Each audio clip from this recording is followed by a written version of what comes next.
Hey guys, after playing Etrian Odyssey HD for a bit too long, let's give them a review. Most of you know the drill. I'll be checking their story, gameplay, graphics and music, and look at the timestamps for particular topics you might be interested in.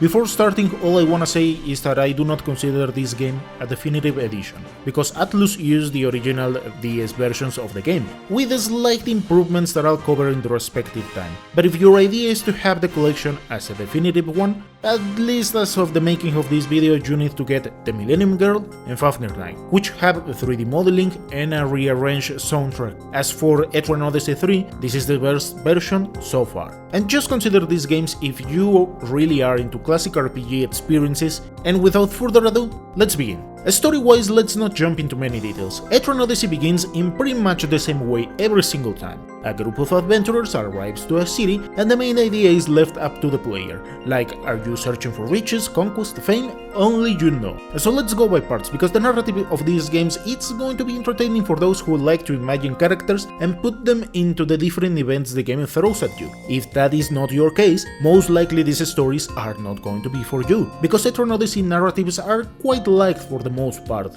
unless maybe you wanna dive deep into its lore with the subquests. Every game begins giving you a small fragment of what is going to be the main idea, and subsequently develop a bit its plot. For example, in the first game, all we know is that our group is reaching places that hadn't been visited since so long, so there is a point where no one knows what is further down within the labyrinth. However, these adventurers are stepping into places that should be kept buried. Nonetheless, the desire of finding what is further down is bigger than the multiple warnings we receive. Inevitably, these adventurers always cross these fragile lines with other humans or species. Now take that same idea and paste it with Etrian Odyssey 2 and 3, at least for this particular video. When you put that into perspective, these games are quite similar one another because of how they develop its story.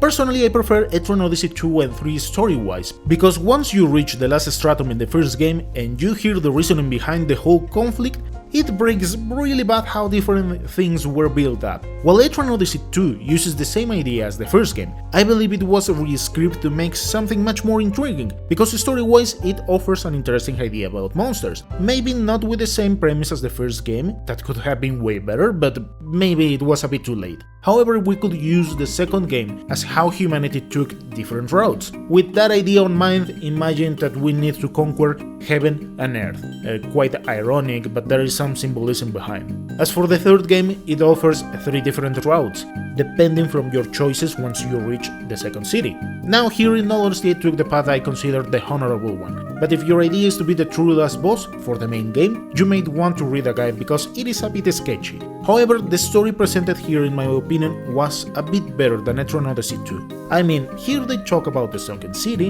and once I saw how the story unfolded with my actions, I was enjoying this tale a bit more. As for those interested in the lore, the best way to get the full picture is by doing the subquest of each game. That way, you get to fight bosses that offer a bit of the lore in multiple ways. Some of these stories help to fill a bit the gaps of some parts in the narrative, or simply understand the story of other characters we know a bit too little. Scoring these stories, I will say that they are 6.5, 7 and 7.5. In their own, I will say that they are entertaining.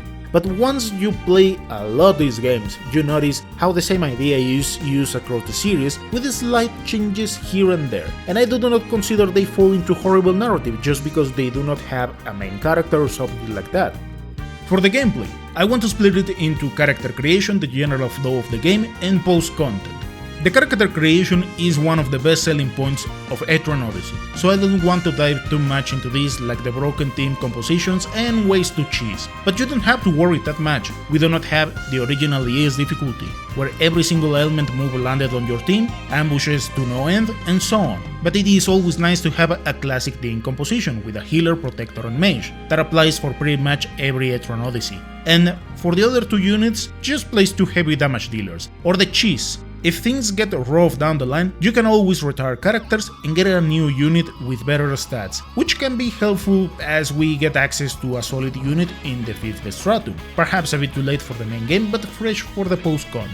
In Etrian Odyssey 2, the same principle applies, however here we have more units to play around, and slightly different approaches with the skills. Aside from that, the only thing to consider is that later down the line there are multiple quests or places that ask for a particular unit, which can be a bit annoying because you can find decent equipment, special enemies, or other things that otherwise you may not see in your normal playthrough. But I will also say that for a normal and quick playthrough, there is no real need to do those things. The one that stands better in the character creation is the third entry, because rather than just randomly create units, the skills that have one another can be synergized in different ways. For example, Arbalest and Gladiator, where one loses accuracy, but the other helps with that. So I will say it was a better approach, because there are multiple combinations, and somewhere at the mid of the game you can keep improving characters with a subclass, being able to patch a bit more things like accuracy to have a solid damage dealer, or defensive units that simply can avoid every kind of damage. At least for how simple dungeon crawlers can be,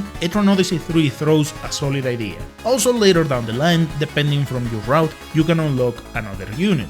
As for the flow of the game, the idea is really simple. Get out there, advance as much as possible, get your team almost beat, because that is going to be the general feeling throughout the whole game, return to the city, sell most of your materials, check for better equipment, get to Aryan Thread, and for the love of whatever you like the most, while doing subquests, check if they are linked to one another, because that is going to save you a lot of time. Rinse and repeat. On this end, maybe Etrian Odyssey 2 is the one that has the most convoluted stratums, as you will go up and down in many places, and portals can be a bit too much.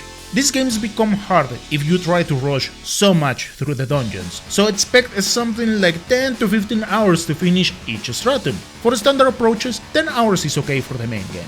Just be sure to place the option to automap everything, otherwise it can be really slow doing the mapping yourself, as it is not that comfy to use the control or the touch screen without the stylus like the DS. In most cases the hardest thing comes down to bosses, as they have particular patterns that can destroy your party real quick, so expect to see 2 or 3 times a game over against them. As for the post content, if you are dead set to complete these games, the best recommendation I can give is be patient, because you will face cheesy enemies, FOEs that can ruin your day, dungeons that can exhaust the heck out of you, having to map perfectly well each floor, as you can get lost with ease because they use portals to no end and whatnot.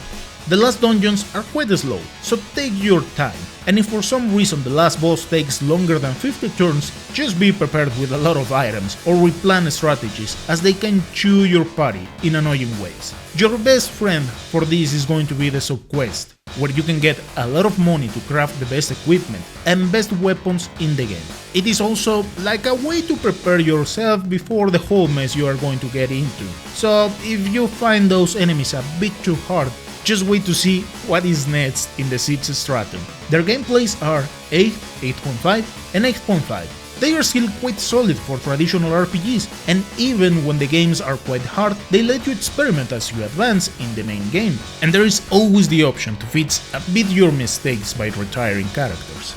In the graphics section I usually check the game performance, creativity and some other visual things. The only little glitch I had was while playing the second game, where for some reason it got a bit slow after some point, and it suddenly fixed itself after a couple of days. It didn't bother me that much, just the movement was a bit slower. Aside from that, I had no other issues. And what can I say? These games look really good. I like the range of colors they use throughout the whole game, delivering a lively adventure with interesting areas to explore and many really creative monsters. What has to be pointed out is that once you play these games you will see the classic scene in RPGs, with repainted enemies or reused stuff to no end.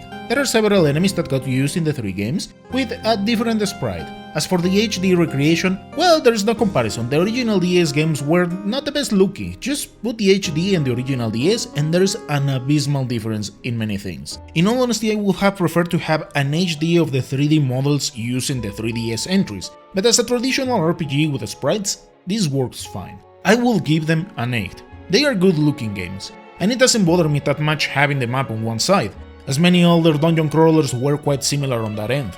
As for the music, Yuzo Koshiro is a great composer. Eye of the Beholder, Ys, Castlevania, Seven Dragon, Smash and Etrian Odyssey. Wherever you hear that name, you know the game is going to have an amazing composition. My only complaint here is that it would have been cooler to have the rearranged OST once again of the 3DS games. I don't mind the beaty music, but after a long playing session it becomes a bit tedious. I think an option like the 3DS Centros would have been extraordinary, where you can play the originals and the remastered versions. Aside from that, these games have a lot of rock, metal, orchestral arrangements, and some jazz here and there. Etrian Odyssey gives a really chill vibe, unlike its difficulty, which is a bit of a meme for me. But the combat tracks are extraordinary, and they refresh the adventure with different compositions at the mid of the game and post-content. Maybe the post-content in the first game is where the beaty track became annoying with some screechy sounds. Aside from that, beautiful OST. With that, I will say that they scored an 8, 10, and 8.5. From these beaty soundtracks, the one I still prefer the most is Etrian Odyssey 2. Every time I hear it is a beautiful experience. The final scores are 7.6, 8.3, and 8.1. They are decent slash good games, but once again, I wouldn't recommend them if you're not into creating characters and using a bit too much the imagination to place these characters into the narrative. As for the gameplay, expect a classic RPG adventure. Not as unforgiving as the original DS games, but still quite challenging. Thank you so much for watching, and I'll see you next time.